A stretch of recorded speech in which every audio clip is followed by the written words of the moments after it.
On the day of our daughter Natalie's piano recital, my husband Nicholas had to go on a business trip to Boston. I had been suspicious of his behavior lately, thinking he might be cheating. And then Natalie mischievously recorded a conversation Nicholas was having on the phone. Listening with a mix of anticipation and anxiety, I was shocked by the raw conversation. Let's love each other a lot. Yeah, I want to be with you soon, too. But my wife won't agree to a divorce. Of course, the only one I love is you, Charlotte. I became so filled with anger and emptiness that I couldn't think of anything. Choosing a trip with his mistress over Natalie's recital? Is he even a father? A fierce anger surged within me, heating my body. Fine, then I'll give you a divorce. But you'll pay dearly for betraying me and Natalie. I'm Eva, a 28-year-old housewife. I live with my husband Nicholas, who is 5 years older, and our daughter Natalie, who goes to kindergarten. After graduating from junior college, I joined my current company as a new graduate and met Nicholas there. Nicholas, leading the product development team as the team leader, was reliable and charming. Eventually, Nicholas confessed his feelings, and we started dating. The next year, I found out I was pregnant. Nicholas was overjoyed when I told him, and his parents were welcoming, saying, "We're delighted such a young woman is becoming our son's wife." We received congratulations from my parents and everyone at work and had a grand wedding. However, the happiness didn't last long. As soon as Natalie was born, Nicholas and his parents showed their true colors. What? A girl? Those were the words of father-in-law Tyler, who rushed to the maternity hospital after I gave birth. "I hoped for a healthy heir from someone so young. Disappointing indeed." And these were mother-in-law Katrina's words. "Eva, if you want to be recognized as Nicholas's wife, you better give birth to a boy soon." Dad, Mom, I'm sorry. I'll do better next time. The in-laws came uninvited, complained, and then left. I was beyond angry, just astonished. I mean, I'm the one giving birth, right? Heirs? We're just an ordinary salary man's family, aren't we? I had many things I wanted to say, but I swallowed them all, not wanting to make a scene.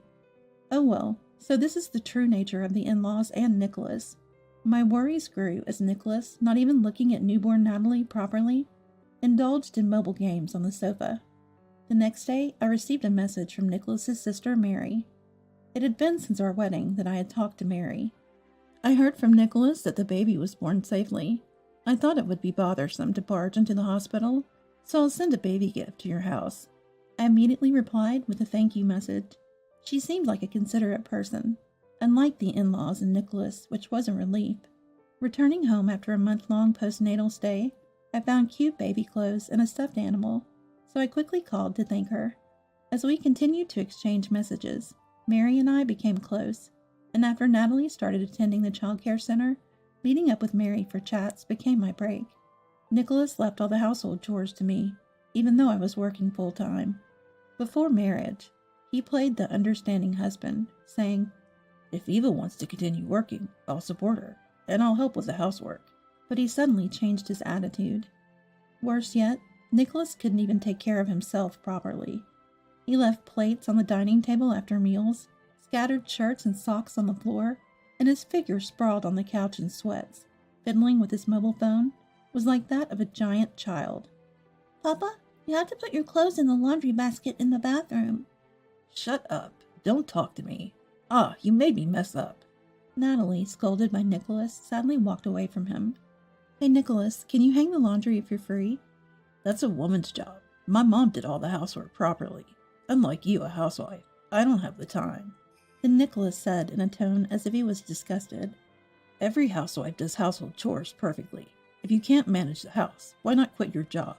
There are plenty of people who can replace you, Eva." His last words pierced my heart. Indeed, unlike being a wife or a mother, there are plenty of team members in my department who can do my job. But was it necessary for him to say that? When I suggested buying a dishwasher and a clothes dryer, Nicholas told me, "If you're going to slack off on housework, then quit your job." "Mama, I'll help you wash the dishes." "Thank you. Then could you please wash the pot and the ladle?" After setting up a step stool for kids, Natalie climbed up and began washing the pot cheerfully. Even a child shows more compassion than Nicholas. While deliberately not looking at Nicholas lounging on the sofa, I resumed washing the dishes. From the beginning, Nicholas had shown little interest in Natalie.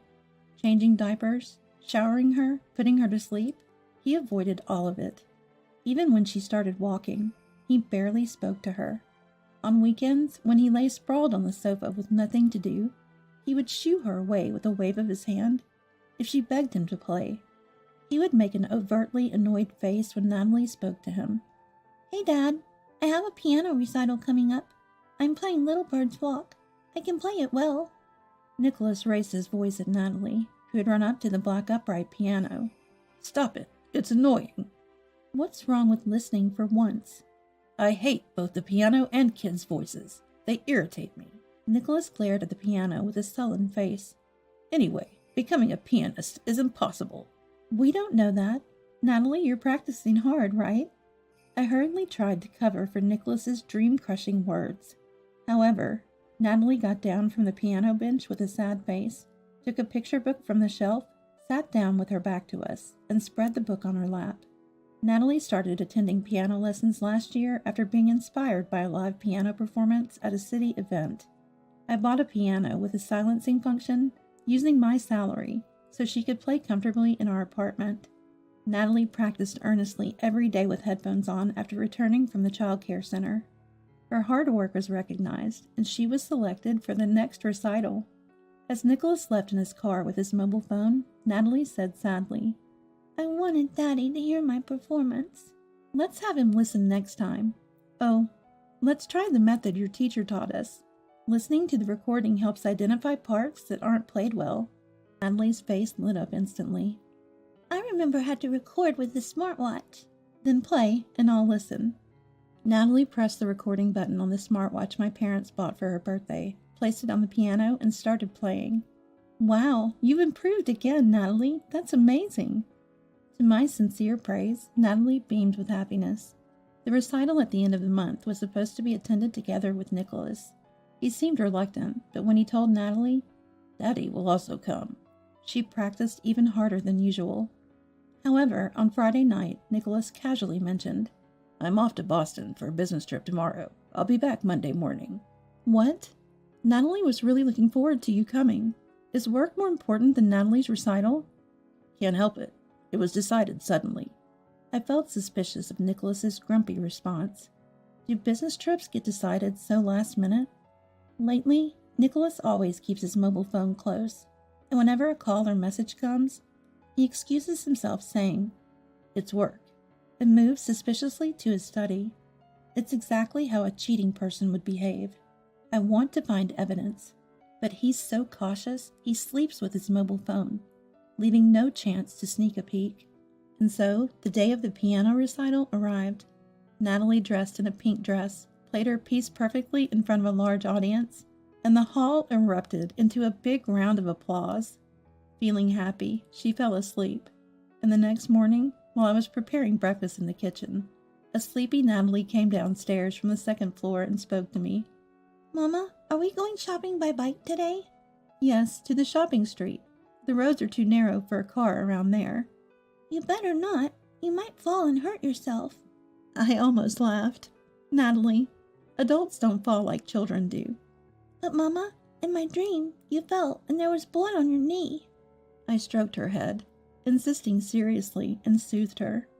That evening, on my way back from shopping as planned, I turned left on the sidewalk and got startled by a cat that suddenly jumped out, causing me to hastily brake.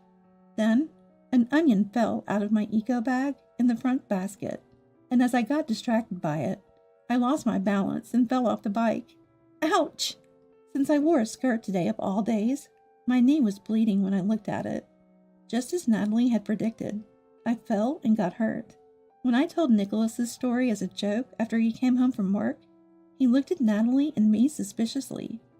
"It's just a coincidence." "It's not a coincidence. I knew it would happen." Yeah. Nicholas didn't take us seriously and went to his study with his mobile phone. But Natalie's predictions didn't end there. A few days later, as Nicholas was getting ready for work, Natalie spoke to him. "Dad, you better not eat lunch outside." "Why?" "A bird will snatch it." It's dangerous. Ah, yeah, sure. Nicholas responded nonchalantly and left the house with his bag. That evening, upon returning home, Nicholas called out to Natalie excitedly. Natalie, your prediction came true. I was eating a sandwich in the park during a sales call, and a crow swooped down and stole it. Really? Yeah, they say the birds are aggressive this time of year because they're nesting. Man, it really startled me. I looked at Natalie in surprise. Did you see it in a dream again? Yeah, see, I was right. It's amazing, for just a coincidence. Even the details are accurate. Nicholas said, impressed, crossing his arms and nodding. Natalie's dream predictions continued. Drop a handkerchief at the station. The elevator will suddenly stop. The vegetables bought at the supermarket will be spoiled. Buy clothes in the wrong size. Even if I knew about Natalie's predictions in advance, it was hard to prevent them, and honestly, they weren't very helpful. However, Nicholas, who loves paranormal phenomena and often watches TV specials and online videos, was strangely happy that Natalie seemed to have awakened some mysterious power. Children have keen senses, so there are cases around the world where they see spirits or make predictions. But to think my own child would have such abilities, that's amazing. Nicholas spoke happily, and Natalie smiled too. For her, it was surely delightful that her father, who had been indifferent to her until now, was actively talking to her and inviting her to watch videos together. I felt relieved to see this positive change, but also felt complicated. Can't Nicholas just love his own daughter Natalie normally? She's so adorable. A few days later, I complained about it to Mary in a cafe, but she dismissed it casually. Nicholas is that kind of person. Family affection, friendship, I don't think Nicholas understands them. Without love, his girlfriend is just for fun. He'd break up once he got bored. I used to think he was cool and attractive, but in the end, I realized he only loves himself. Yeah, a self-loving narcissist. I couldn't see through him before we got married. Oh, Mary, have you decided on a date for your wedding? When the topic shifted to her, Mary smiled a bit shyly. Yeah, you should be getting the invitation soon. Please bring Natalie too, if you can. Really? Natalie loves you, Mary. She'll be thrilled. Then we spent the time chatting about the wedding reception to be held at a hotel, enjoying delicious waffles. 2 months later, on the eve of Mary's wedding, unfortunately, Natalie caught a cold and developed a fever. The next morning, her fever had subsided a bit, but we decided she should skip the wedding. Unable to leave a recovering Natalie alone, I told Nicholas, I'll stay home too, so he was the only one to attend Mary's wedding. Natalie had really been looking forward to seeing Mary in her wedding dress, and I didn't have the heart to comfort her. After Nicholas left for the wedding, I was tidying up the living room when Natalie, who had been napping, came downstairs. Natalie, are you up already? Worried, I spoke to her, and Natalie, with a distant look, muttered, Daddy's airplane is on fire. What? What happened? That's the proof. She pointed at the smartwatch on the living room table. I had no idea what she was talking about and thought Natalie was just half asleep. Confused and thinking Natalie was just groggy from sleep, she asked me, Mama, did you know Daddy is going to Australia soon? What are you talking about? I have no idea. L794. Flight leaving the airport at 9:45 p.m. He's going with a woman named Charlotte. I saw a dream where that plane was on fire. Charlotte? Who is that? He said on the phone it's just a business trip to fool Mama. Natalie picked up the smartwatch and handed it to me. I secretly recorded a conversation between Daddy and that woman. What? You shouldn't do that. While admonishing Natalie, I took the smartwatch and stared at it.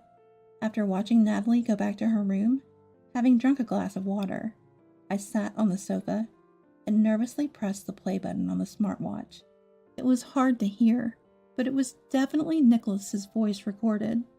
Ah, I've booked the hotel with the sea view, as you wanted, Charlotte. Let's love each other a lot. I couldn't believe my ears. Unaware he was being recorded, Nicholas continued to talk in a flirtatious manner. Yeah, I want to be with you soon too, but my wife won't agree to a divorce. Sorry for making you wait for 2 years. The only one I love is you. His conclusive words left me breathless. Trying to contain my anger, I checked the rest of the conversation. Then, the infuriating truth came out. All his recent business trips were actually rendezvous with his mistress. It was unforgivable, especially the fact that he chose a trip with his mistress over Natalie's piano recital day. I was furiously angry. Prioritizing a trip with his mistress over Natalie's recital? Is he even a father? My head was in turmoil with disappointment and anger. A fierce anger surged within me, heating my body. Fine, then I'll give you a divorce, but you'll pay dearly for betraying me and Natalie. When I messaged Mary about this after her honeymoon, she replied, "Again?" and called me back immediately. In our student days, she had witnessed Nicholas cheating and getting into arguments with his girlfriend several times. I can forgive him for betraying me, but not Natalie. Divorce is certain, but I want to teach him a lesson first. Right, how about we do this? I smirked at Mary's plan. As the month drew to a close, Nicholas informed me, "I'm heading to Australia the day after tomorrow." I involuntarily glanced at Natalie, who was reading a picture book in the living room. Another business trip. You've been having a lot of those lately. "Everyone's counting on me. Being away for 5 days is tough," Nicholas said with a smile, lying. Natalie, who had quietly approached us, asked Nicholas, "Daddy, are you going to Australia?" "Yeah, I'm flying on flight JR724. "That plane's going to catch fire." Startled by Natalie's casual remark, Nicholas made a surprised face. "Did you see it in a dream again? Man, maybe I should cancel and change flights. I need to call her." "Her?" "A colleague who's coming with me. I'll make a call." Nicholas hurried upstairs, leaving Natalie looking worriedly at his back. A month after the wedding, a dinner party with Nicholas's family and relatives was held, as suggested by Mary. It was held at the same hotel's restaurant rented out by Mary for Natalie, who had missed the wedding due to a fever. Fully recovered, Natalie wore the pink dress she was supposed to wear at the wedding, curled her long hair, and carried her favorite bag adorned with beads, looking utterly pleased. Nicholas's relatives were all familiar faces from our wedding. However, there was one young woman I didn't recognize, occasionally glancing at Nicholas. Next to me, Nicholas stiffened and deliberately avoided looking at her. Perplexed, I was kindly informed by Katrina. "That's Charlotte, Nicholas's childhood friend. She's always admired Nicholas like family. That's why she's invited today." "Is that so?" "She believes she would marry Nicholas, but it's a shame he chose someone like you." I didn't care about Katrina's snide remarks. Instead, I did my best to hide my surprise. What shocked me was Charlotte's presence, a childhood friend I had heard about from Mary, but hadn't expected Katrina to invite to the dinner. Katrina must not know Nicholas is cheating. She hates anything that goes against societal norms. If the person herself is here, then it's perfect. I smirked nastily beside Nicholas, who was making a visible effort to ignore Charlotte. After a while, Charlotte approached our table. "Ava, nice to meet you. I'm Charlotte, Nick's childhood friend." She slurred her words, sizing up me and Natalie. "Nick, why didn't you introduce me? I couldn't wait and came over." "Sorry, I was just focusing on eating. Eva, Natalie, this is Charlotte. We lived nearby when we were kids. I adored her like a little sister." Nicholas introduced himself with a strained smile, and Charlotte looked displeased. Her aloof attitude seemed to bother her. I sipped my wine, casually observing the woman. Probably in her early 20s, she was stylish and attractive. "Natalie, right? Hello, you're just as cute as your dad." "Hello." "Wow, even your voice is cute. Wouldn't you like to be my daughter?" "Charlotte, you've had too much to drink." "Is that so? Then Nick, you should take care of me as usual." "Just like old times, right?" Ha!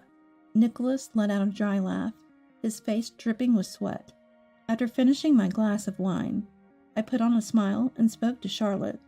"Nice to meet you, Charlotte. It seems Nicholas is always in your debt." "Eva, that's all in the past. We both have partners now." "Yes, I hear Charlotte has a husband. But you two are in love, aren't you, Nicholas?" "What are you talking about?" Nicholas' flustered reaction was almost pitiable to watch. Then Natalie stood up and showed us her smartwatch. "Mama? Okay."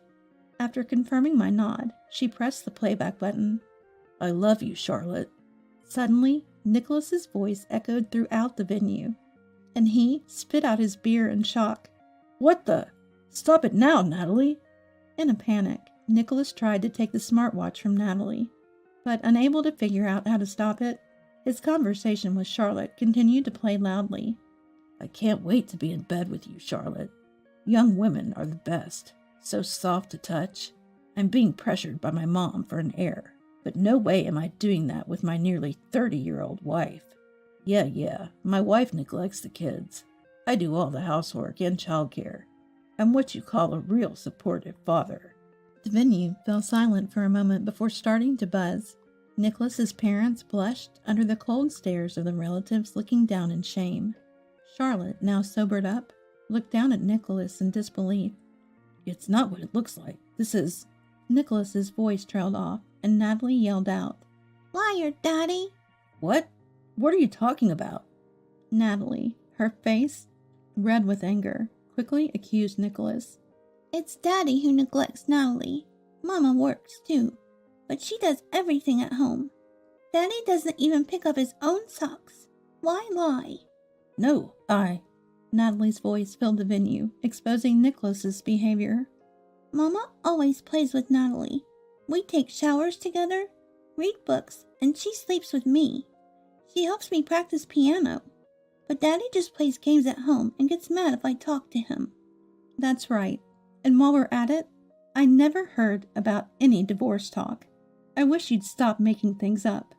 I joined in scolding Nicholas, and his expression turned to one of rage. He slammed his fist down on the table.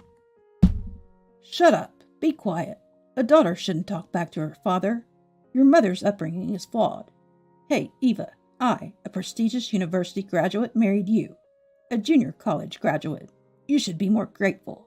Isn't it a wife's duty to take care of her husband? Nicholas ranted, spitting, and then glared at Natalie. Remember this, Natalie. One day, you'll be taking care of me. "Ew, no. Why should I take care of Daddy when he never plays with me?" Natalie's retort made me burst out laughing. And Nicholas, in his agitation, turned to Charlotte for support. See, Charlotte, this is what my wife and daughter are like. You understand why I'm fed up, right? Well, I've had enough too. Let's break up. Exactly. Wait, what? You're all lies. Charlotte expressed her anger and dissatisfaction.